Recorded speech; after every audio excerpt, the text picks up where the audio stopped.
Then the soldiers, when they had crucified Jesus, took his garments and made 4 parts, to every soldier a part, and also his coat.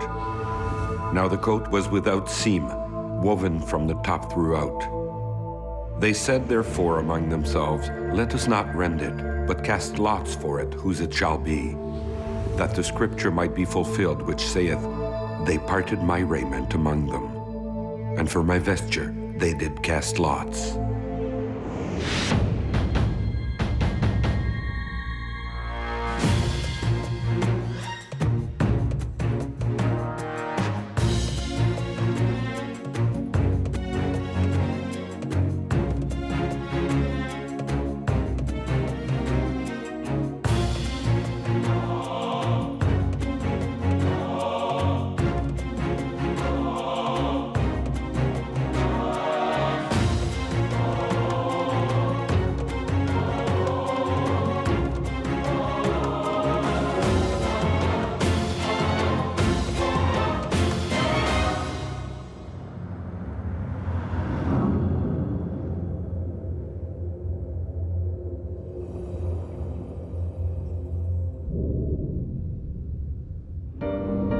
There is very little information available on the garments of the Passion of Christ, and the few references given in the Gospels lack precision. Matthew says that the soldiers mocked Jesus by stripping him and putting him in a scarlet robe, then bending on one knee before him and saying, Hail, King of the Jews. Then they took off the robe and put his own clothes back on. Unfortunately, the Gospel doesn't give many details. Only John, the sole Gospel author to have witnessed some of Jesus' suffering, gives a few details. He describes a coat with no seam, woven from a single piece of fabric from top to bottom. That doesn't give us a clear picture of his clothing, but at least it's a start.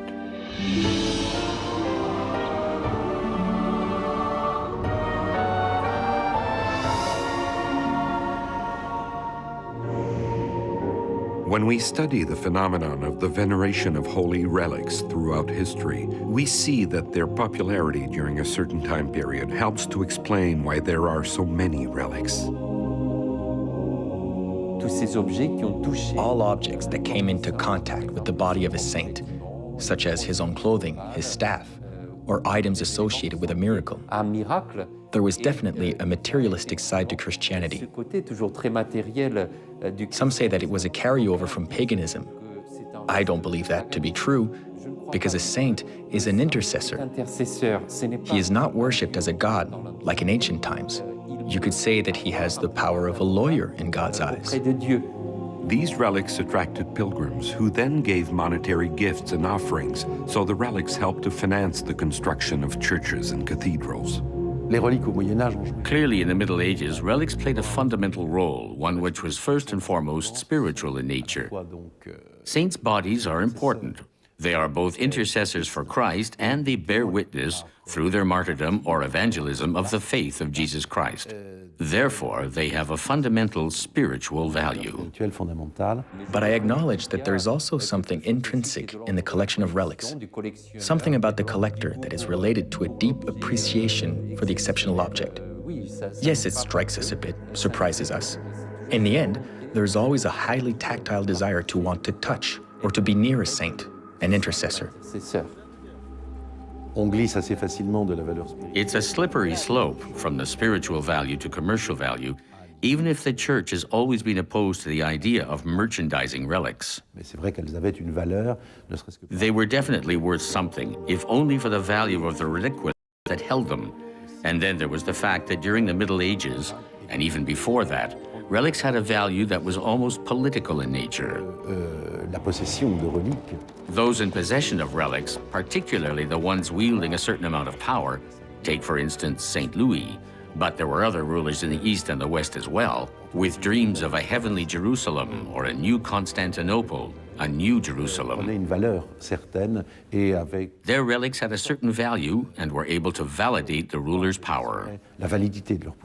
Relic worshipping did indeed become an act of considerable importance in the Middle Ages, but I think it was the result of a fairly slow evolution. In the latter half of the 4th century, there was a sudden burst of miracles associated with the tombs of martyred saints, the first saints. Holy relics also provided the poorest of peasants with a means of relieving their misery through the generosity that they inspired in devotees. We need to recognize that popular faith counts for a lot as well in the resurgence of these types of relics. It is very difficult to explain the belief in virtus, the miraculous power of relics, because there is no real theology behind it, no exact explanation for this miraculous power.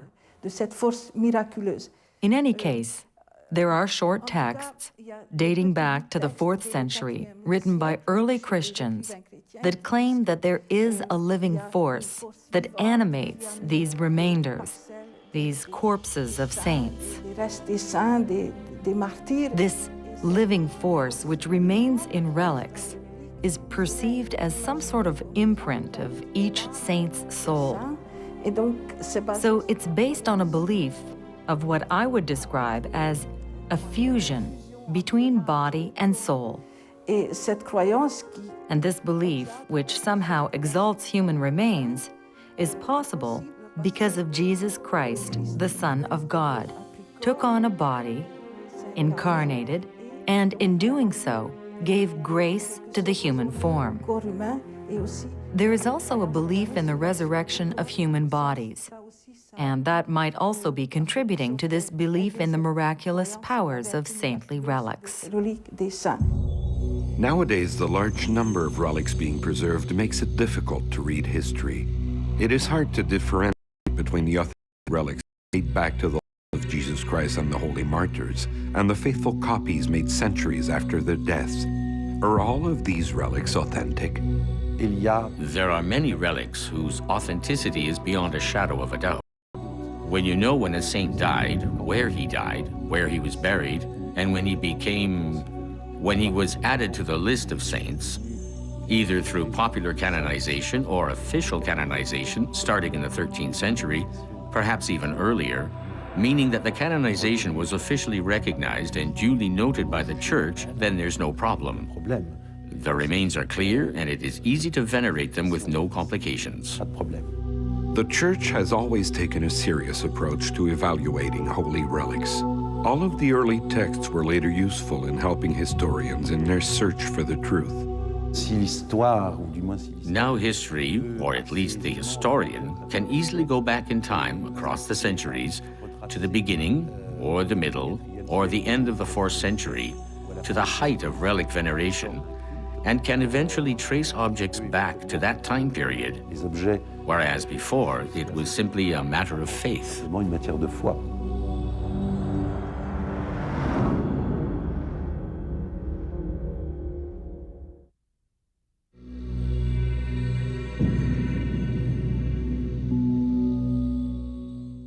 Fortunately, relics associated with Jesus Christ himself are much rarer. What's absolutely amazing, if you'll allow me to be a bit aggressive, is that the Holy Roman Catholic Church, the entire world, from that matter, got lost in the craze over relics from the Passion of Christ. These days, they're not of interest to many ecclesiastics. The only people who are really interested in them, I'm talking mostly about France here, are agnostics, like Professor Lucotte or André Marion, who are fundamentalists, following the same lines of thinking as Archbishop Lefebvre in Saint-Nicolas du Chardonnay. Personally, I don't follow that line of thought. It's a shame that in the official clergy, only theologians are somewhat interested in the relics of the Passion of Christ. I'm not saying that with a goal toward presenting some irrefutable proof or requiring non-believers to get down on their knees and confess. No, we aren't interested in forcing them on people like that. We're only interested in sharing them amongst ourselves, fellow believers, for devotion purposes. They're really quite amazing. And in the end, if a relic proves to be authentic, then it seems to me that it deserves a minimum of respect and interest. Back in Jesus' day, it was the custom for people living in the desert to wear several layers of clothing. a robe, referred to as the simba, an outer tunic, referred to as the chetone, a shirt worn against the skin, referred to as the sadine, and undergarments and sandals. For some strange reason, a few of the relics associated with Jesus Christ have been cast aside in favor of other, more spectacular relics, like the famous Shroud of Turin. Such is the case for Jesus' sandals, preserved at the Saint-Sauveur Basilica in Prüm. As I continue my search, I make a stop here in Prüm, in the Eifel region to the east of the Ardennes Mountains. In the town center stands a magnificent Baroque-style basilica, characterized by its large pink facade.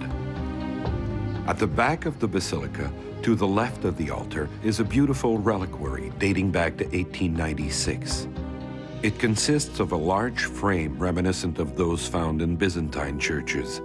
The frame is covered by two shutters, which close to protect the priceless contents, the sandals worn by Jesus Christ.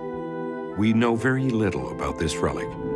According to tradition, Pepin le Bref received it as a gift from Pope Zachary and donated it to the parish of Prüm. The presence of this relic made the Abbey of Prüm the most sought-out abbey in the Carolingian dynasty. Pilgrims came from all parts of Germany to see this amazing relic. Like other visitors who came before me, at first I was disappointed by the sandals being preserved in Prüm. They looked nothing like the popular image held by society of Jesus' sandals, and with good reason. La relique de Prüm se présente sous la forme de The Prüm relic is divided into three pieces. A middle piece, which is from the inner leather strip of the sandal, in other words, the sole. partie qui serait en fait The other two pieces are sections of a display shoe, chaussures d'apparat. and these pieces supposedly contain bits of the sandals Des petits morceaux worn by Jesus Christ. sandales de Jésus-Christ. These shoes contain strips of leather that apparently come from the genuine sandals worn by Jesus. Nous avons nous-mêmes eu l'occasion We have had a chance to go to Prüm and take samples using Scotch tape. des prélèvements These samples are currently being analyzed under a scanning electron microscope by our colleague Gérard Lucotte. collègues We're waiting for the results to be released. sont en attente.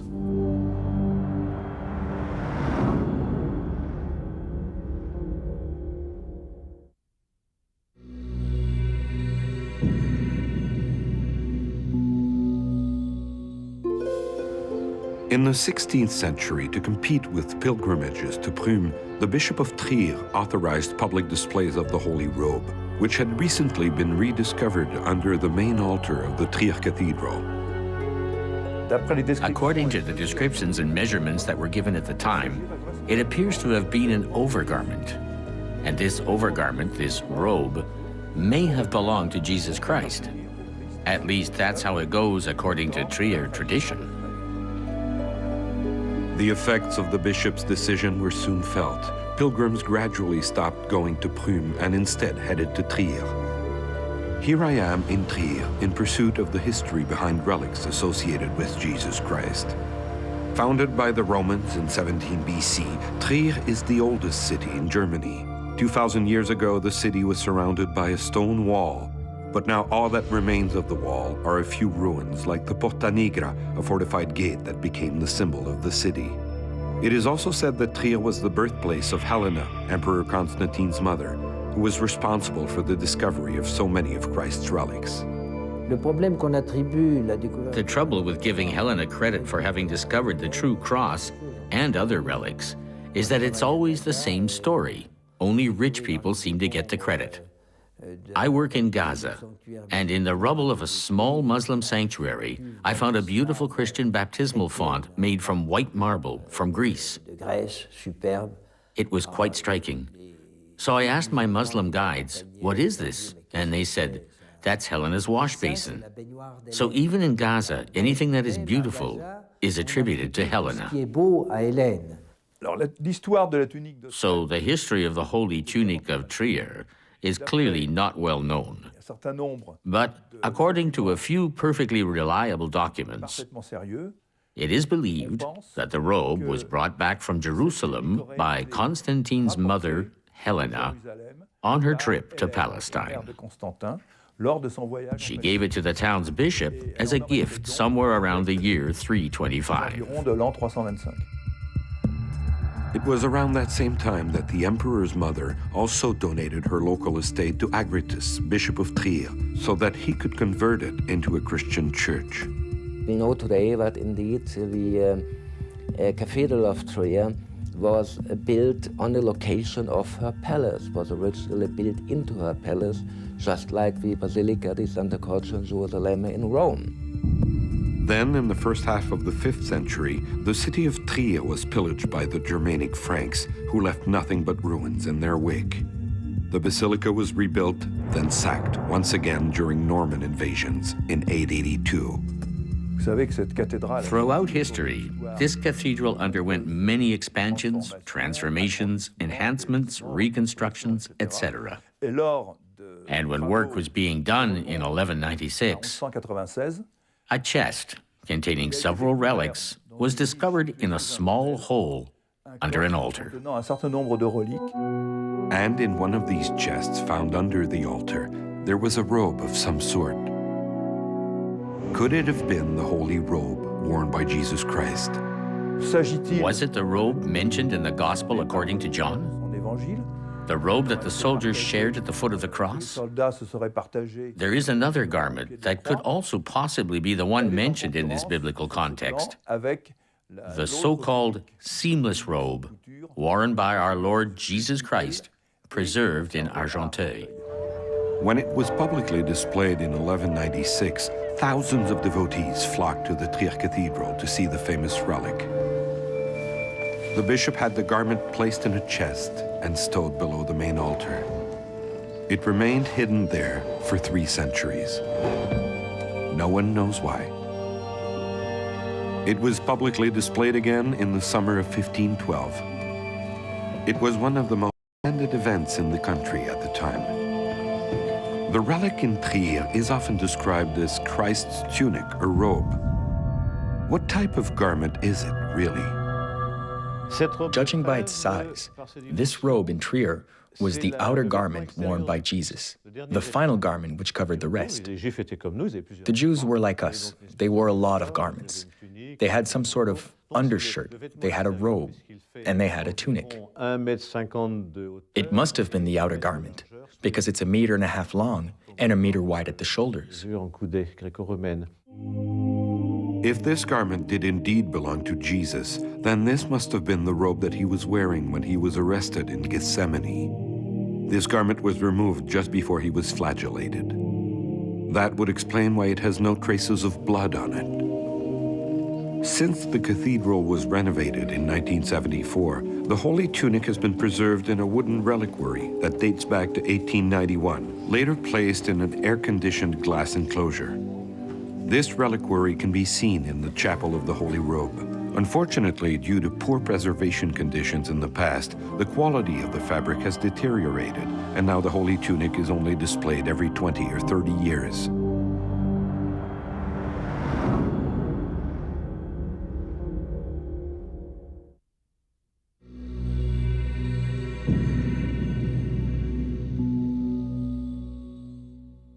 The Holy Tunic of Trier is a garment that Jesus may have worn during his lifetime, whereas when we speak of the seamless robe, as described in the Bible, the garment in Argenteuil is definitely the genuine article.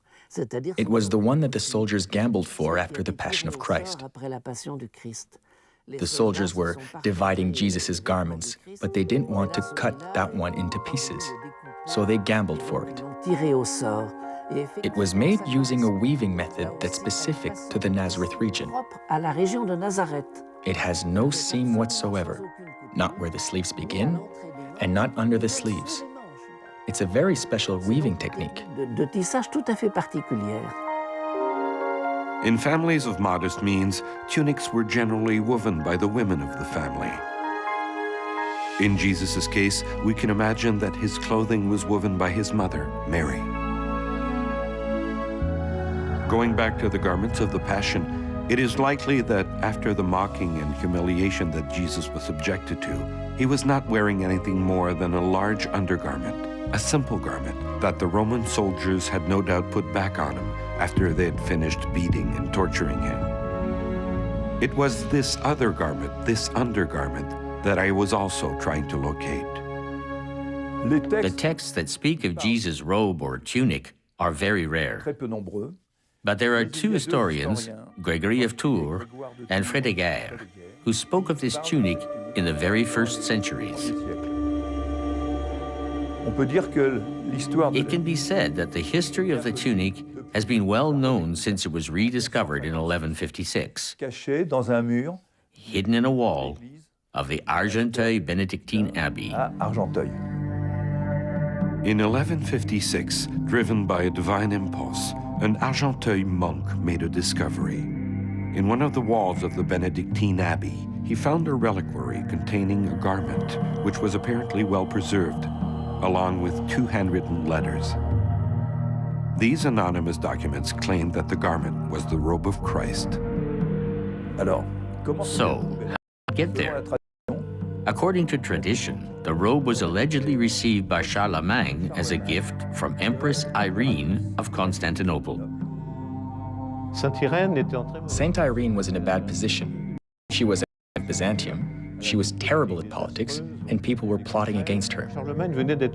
Charlemagne had just been crowned emperor, so she was thinking that she could marry Charlemagne and rebuild the Western Christian Empire. She gave a gift to Charlemagne shortly after his coronation in the year 800 that included many relics, one of which was the Holy Tunic of Argenteuil. They were preserved in Achine, also known as Aix-la-Chapelle. Then Charlemagne had the relics moved to Argenteuil around 808. And in Argenteuil, there was a priory, a Benedictine abbey built by Charlemagne's family, and one of his daughters was a nun at this abbey. So he gave the Holy Tunic of Argenteuil to this abbey for preservation. We're talking around the years 810, 811, 812. Charlemagne gave it to his daughter, Theocrate, abbess of the Argenteuil Benedictine Church. There were many monasteries in the Saint Denis region, and some of Charlemagne's children, even one of his sisters, were abbesses. So it was perfectly normal for his daughter to be an abbess. However, I looked through many different documents, looking for the mention of Charlemagne's visit to the abbey, and I couldn't find any. I find it quite surprising that historians from that time period, and there were a lot of them, made no mention of Charlemagne's visit. I find that somewhat disturbing. To protect it from invasions, the robe was hidden in the wall of the abbey, and it was found in 1156 with letters proving its authenticity. Unfortunately, today, these letters have disappeared. The announcement of this discovery, especially since it had come through divine inspiration, attracted devout Christians from all parts of France. It is said that even Louis VII joined the throngs of people headed to Paris to venerate the extraordinary relic. Louis VII's life was filled with trials and tribulations, like the failure of the Second Crusade and his separation with Eleanor of Aquitaine, who married Frederick Barbarossa, King of Plantagenet. Frederick claimed the throne of France to the east and then claimed Bourgogne and Provence.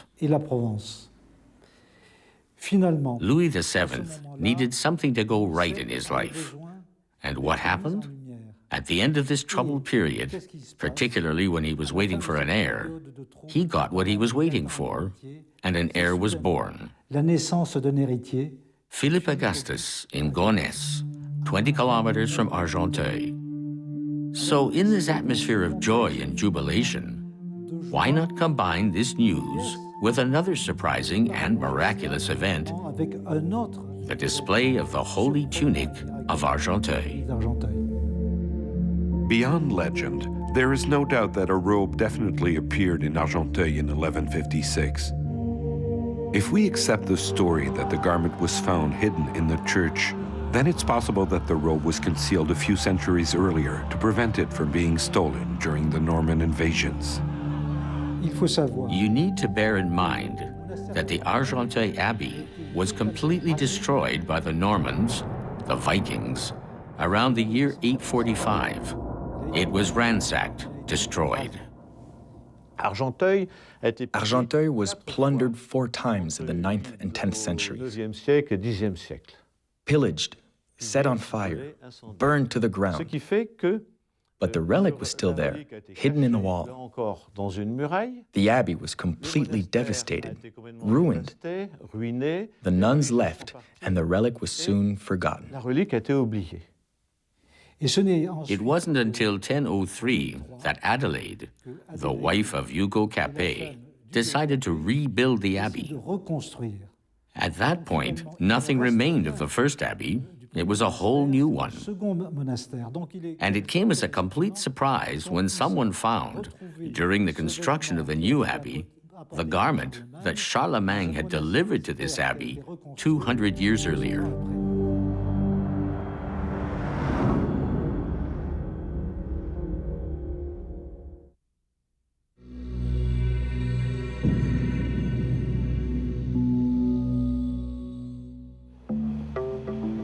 Argenteuil is a community in the department of Val d'Oise.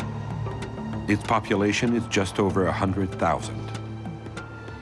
The discovery of the Holy Tunic in 1156 had a significant impact on the community's development. In the 16th and 17th centuries, the presence of the relic spurred economic growth and an increase in religious communities.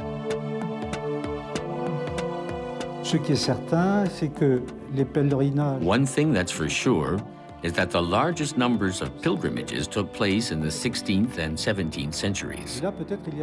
There may be some link between that and France's counter-Reformation period.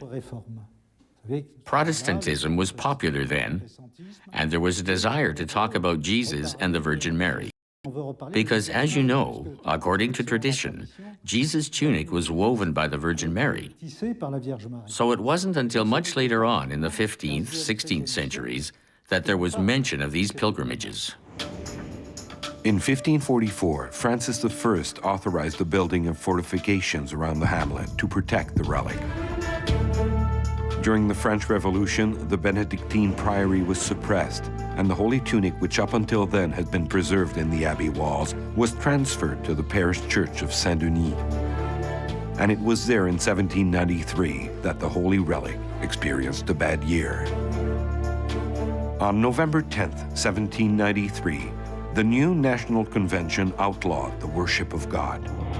Churches were forced to turn over their treasures to the communities.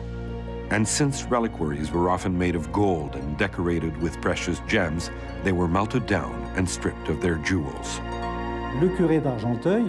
The priest of Argenteuil, at the time of the Revolution, the Reign of Terror, took it upon himself to tear this tunic, to cut it into pieces and give some of them to friends, and to hide the rest on the church property. After that, the tunic had to be put back together. It is quite surprising that a priest was able to cut and divide a garment that the soldiers had not dared to divide at the time of the crucifixion. Objectively speaking, the Holy Tunic of Argenteuil no longer exists. At the end of the 19th century, the tunic was put back together. Well, it was partly reconstructed, since some of the pieces had never been found. The pieces that were gathered were eventually sewn back together like a quilt on a white satin fabric. There was no more talk of a seamless tunic. It's basically a collage on a satin background. 20 or so different pieces of fabric that were sewn back together on a satin sheet in 1892 or 1893 in a somewhat random manner. Now kept behind a security gate, the reliquary can barely be seen. Is it possible that this controversial garment is really the tunic that was worn by Jesus Christ on the road to Golgotha? The tunic found in Argenteuil is a garment from which a large part in the front is missing. En particulier le devant. And when the tunic is publicly displayed every 50 years, it is primarily the backside that people see. Ce vêtement est un vêtement de laine. It's a woolen garment in very poor condition with a lot of holes in it. Et il serait It's purple, and it's supposed to be the tunic that Jesus wore against his skin, particularly when he was walking to Calvary. textes disent en effet que les The Bible says that the soldiers gave him back his clothing.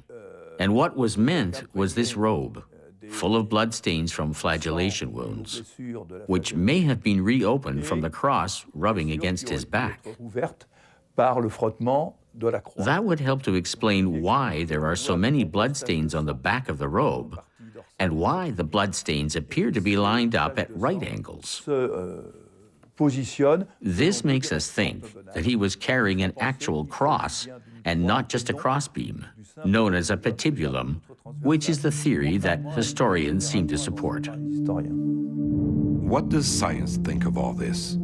En 1892, à la fin du In 1892, at the end of the 19th century, a few scientific studies were carried out on the robe. qui ont porté These were the very first studies, which focused primarily on analyzing the fabric. tissu de laine de mouton.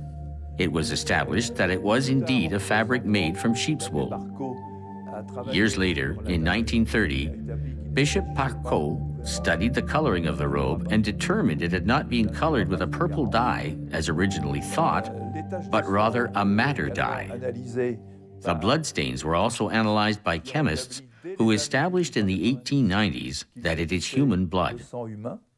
And more recently, Récemment, the results of these original studies were reconfirmed by newer studies, particularly studies of the bloodstains. le groupe sanguin It was determined that the robe contained AB-type blood, and in 2003, even newer studies were ordered by the sub-prefect of Argenteuil. On the evening of Sunday, October 12, 2003, the reliquary containing the Holy Tunic was taken to the home of Jean-Maurice Duval.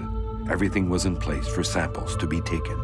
The robe of Christ has been in the shadow. We need to bring it into the light. And back then, I was still convinced that we could somehow prove that it dated back to the 1st century. I wasn't trying to prove that it had belonged to Christ. There was no way to prove that. But I wanted to prove that it was an extremely old garment. I got permission from the city of Argenteuil's religious authorities, and I got permission from the Ministry of Culture, which considered this to be an interesting venture. The next morning, designated representatives from laboratories and official representatives of the various stakeholders involved met in Argenteuil. Elle a été étudiée. It was studied recently, about 3-4 years ago. And what was interesting was that these were completely different from the ones done on the Shroud of Turin. Sur linceul de Turin, linceul de Turin. Studies on the Shroud of Turin were done a few decades ago, while studies on the Sudarium of Oviedo began about 20 years ago. So these recent studies were done using the latest techniques available in forensic medicine. Médecine légiste. Par contre, However, what was interesting was that this round of studies included carbon-14 testing on the en robe, carbone 14, carried out at the Saclay laboratory. au laboratoire de Saclay. Et peut-on, grâce Was it possible to find traces of the truth through a carbon-14 analysis? alors c'est pour cela que Well, that's why I and the other people working with me, I wasn't alone, originally wanted to carry out the carbon-14 testing. carbone 14 And the results of the scientific experiments done in the Saclay lab, which I felt were thorough, showed that the garment, I won't say robe, I'll say garment, since we don't really know what this garment was, dates back to the Merovingian era. et de l'époque mérovingienne. In other words, carbon dating places it somewhere between 540 and 640 AD. 640. Not everyone agrees with these conclusions.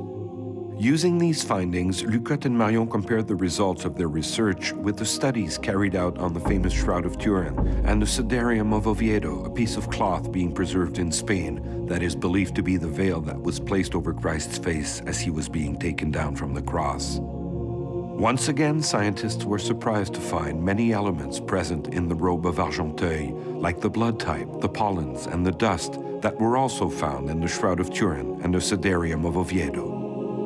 As far as Marion and Lucotte were concerned, it was fairly certain, statistically speaking, that the man who wore the robe of Argenteuil was the same person on whom they placed the sudarium of Oviedo before wrapping the body in the shroud of Turin. Vouloir à tout prix Some people are bound and determined to put faith to the test. d'éprouvettes. I believe that faith, in any case, it is my deep conviction that faith does not need to be put to the test. Faith is a reality. Vous peut-être, je crois. Like you, perhaps, I believe in the existence of Jesus Christ. I believe in his divinity. Je n'ai pas besoin. For me to believe that, I don't need someone to prove that the Shroud of Turin or the Holy Robe of Christ can be overlaid, that there are traces of blood on both, that you can see the mark of the cross, etc. Croix, etc.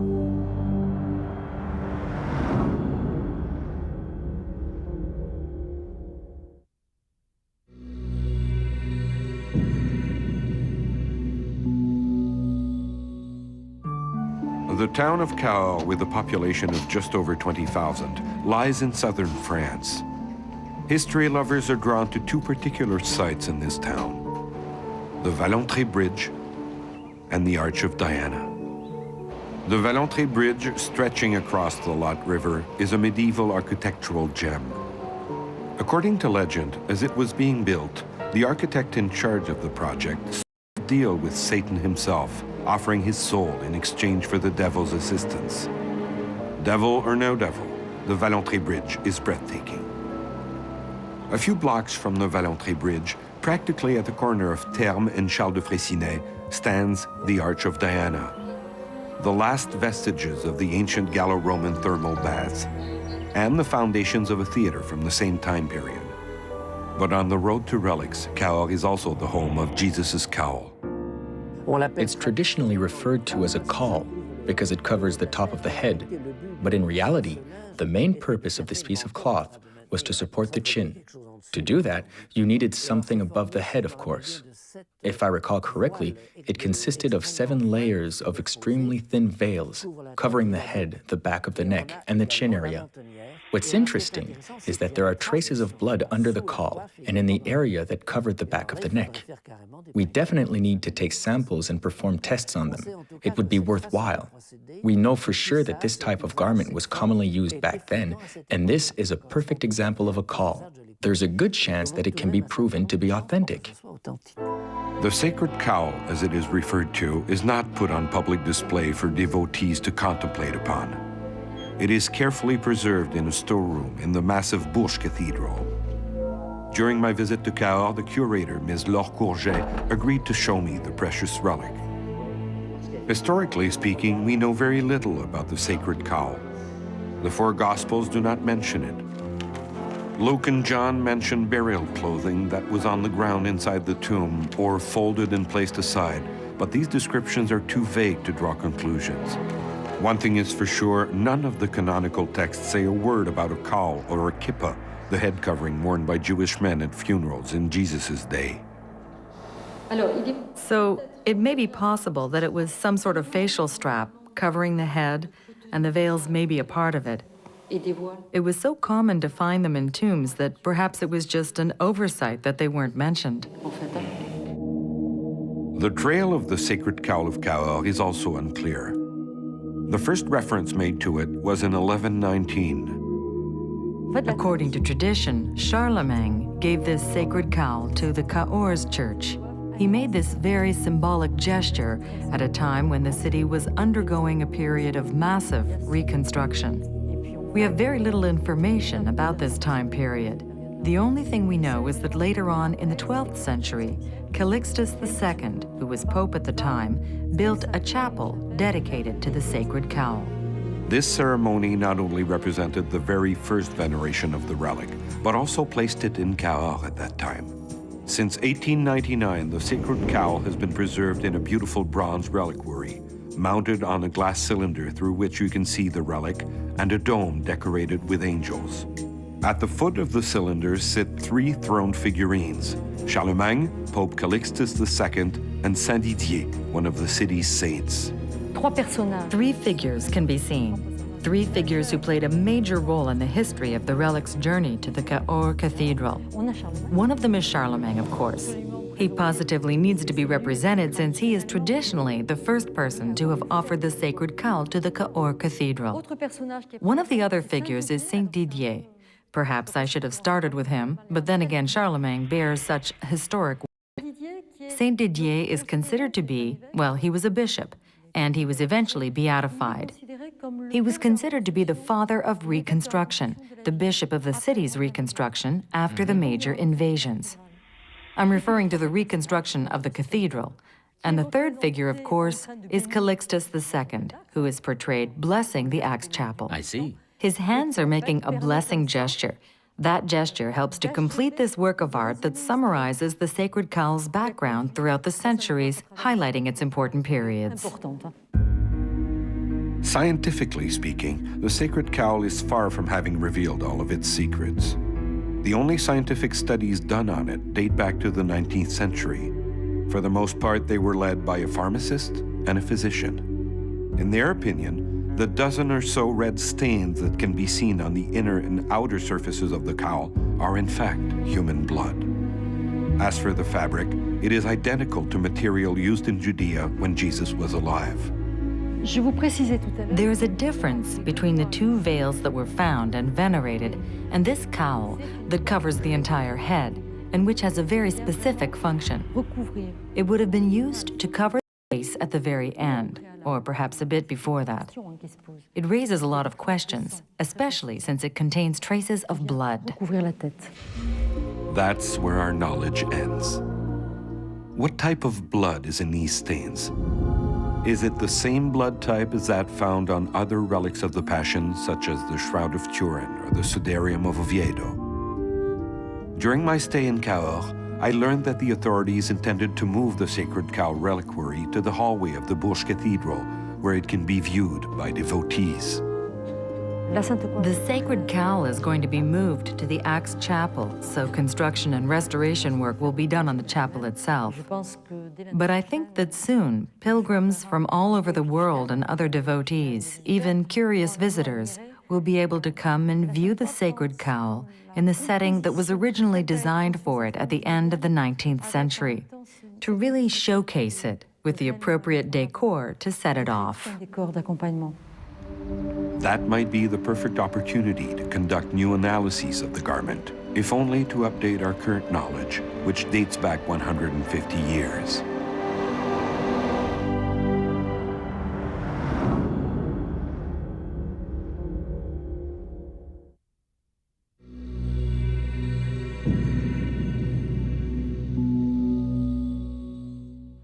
From Jerusalem to Argenteuil, I have attempted to follow the path of the garments worn by Jesus Christ as he walked along the road to Golgotha. I found a lot of controversy and speculation, but no certainties. Eh bien, je crois que My feeling is that these days, we want to find something that stands out from the ordinary, quelque chose qui sort de something that we could even consider to be miraculous. finalement au miraculeux. De la même manière, It's the same thing when you hear people speak of Charlemagne. les légendes de Charlemagne sont As you know, the legends around Charlemagne began circulating in the 11th and 12th centuries, and not in the 9th century. Eh bien, je pense I think that some people, I'm not pointing the finger at any one single person, I think that there are a few people who are taking shortcuts to write books that they know will sell because the information in them responds to a need for faith, a need for things of wonder in the lives of the readers in modern society's daily lives. quotidien d'aujourd'hui. With my eyes glued to these relics, more or less forgotten, preserved in their reliquaries in the heart of basilicas, my thoughts couldn't help but stray back to Agent Mulder of the popular American TV series The X-Files. In his office at FBI headquarters, a simple sign adorns his wall, "I want to believe." What if that is the real message behind the Holy Tunic of Argenteuil, the Robe of Trier, and the sacred cowl? Does the need to find something beyond ourselves come from our culture or our nature?